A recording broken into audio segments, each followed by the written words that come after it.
100 రోజుల ఈ కూటమి ప్రభుత్వం తాలూకా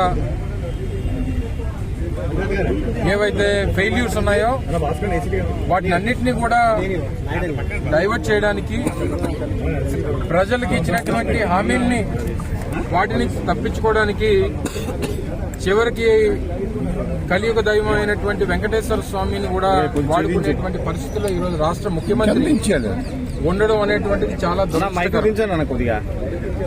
మనందరికీ తెలుసు, మాయల పకీర్లు ఉంటారు.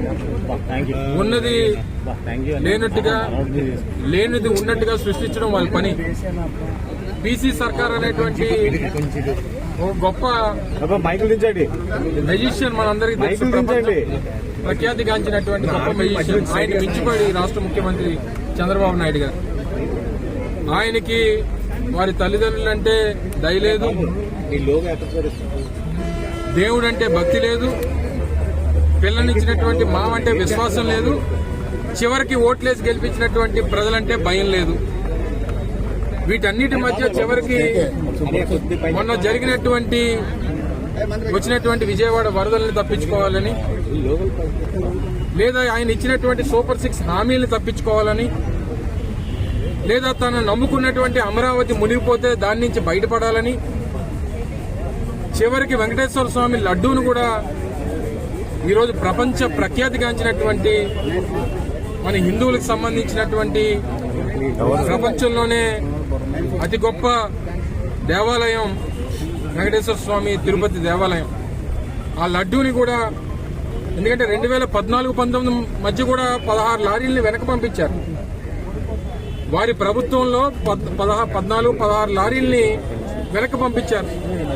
అంటే అప్పుడు కూడా వారు చెప్పినట్టుగానే ఏదో కలిసిందని పంపించారా?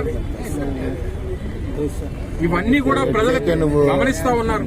అందుకని ఈరోజు వైఎస్ఆర్ కాంగ్రెస్ పార్టీ విశాఖపట్నంలో ఉన్నటువంటి గ్రేటర్ విశాఖ మున్సిపల్ కార్పొరేషన్ పరిధిలో ఉన్నటువంటి వైఎస్ఆర్ కాంగ్రెస్ పార్టీ కార్పొరేటర్లు అందరూ కూడా నిన్న జరిగినటువంటి కౌన్సిల్ సమావేశంలో కూడా దీని మీద వారు మాట్లాడడం జరిగింది.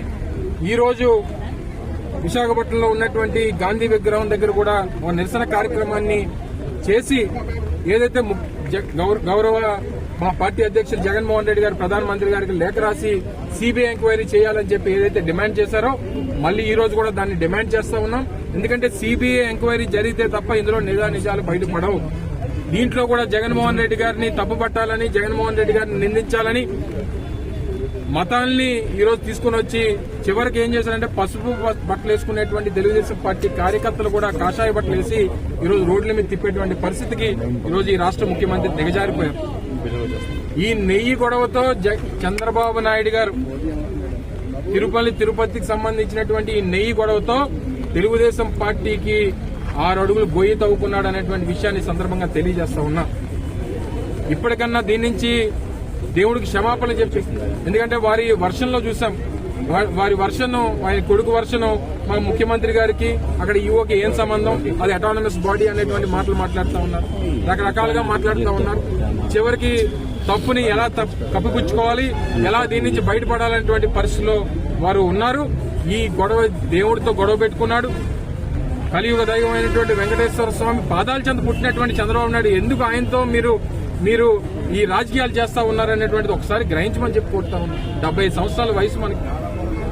ఈ వయసులో దేవుడితో పెట్టుకున్నాం, తప్పకుండా మీకు తగినటువంటి శాస్తి జరుగుతుంది. దీని మీద సిబిఐ ఎంక్వైరీ జరగాలి. మీరు వేసినటువంటి సిట్ల మీద మాకు నమ్మకం లేదు, ప్రజలకి నమ్మకం లేదు, ఎవరికి నమ్మకం లేదు. అది ఎప్పుడు చేసినా ఈ సిట్లు అనేటువంటి ఏ రకంగా పనిచేశాయో, ఏ రకంగా వ్యవహరించాయో అనేటువంటిది గత ప్రభుత్వాల్లో చూసాం. సిట్ల మీద నమ్మకం లేదు. సిబిఐ ఎంక్వైరీ జరగాల్సిందే. ఇందులో తప్పకుండా నిజాలు బయటపడాల్సిందే. ఇందులో తప్పు ఎవరు చేశారనేటువంటిది ప్రజల ముందు పెట్టాల్సినటువంటి బాధ్యత. ఎందుకంటే తిరుమల తిరుపతి వెంకటేశ్వరాన్ని నమ్ముకునేటువంటి కోట్లాది మంది భక్తులు ప్రపంచ వ్యాప్తంగా ఉన్నారు. ఇందులో నిజాలు తేలాల్సినటువంటి అవసరం ఉంది. దీనికి సిబిఐ ఎంక్వైరీ ఒక్కటే దీంట్లో ఉన్నటువంటి నిజాలు బయటకు తీసుకొస్తాయనేటువంటి వైఎస్ఆర్ కాంగ్రెస్ పార్టీ నమ్ముతా ఉంది. ఈ రోజు వైఎస్ఆర్ కాంగ్రెస్ పార్టీకి చెందినటువంటి విశాఖపట్నం కార్పొరేటర్లు అందరూ కూడా దాన్ని డిమాండ్ చేస్తూ ఈ రోజు ఈ కార్యక్రమాన్ని నిర్వహించారు. జిల్లా పార్టీ అధ్యక్షులు గాని, మా మేయర్ గారు గాని, మిగిలినటువంటి పెద్దలు గాని అందరూ కూడా దీంట్లో ముందుకు వచ్చి ఏ రకంగా సిబిఐ ఎంక్వైరీని డిమాండ్ చేస్తా ఉన్నారనేటువంటిది మరొకసారి ఈ సందర్భంగా ప్రజలందరూ కూడా తెలియజేస్తారు.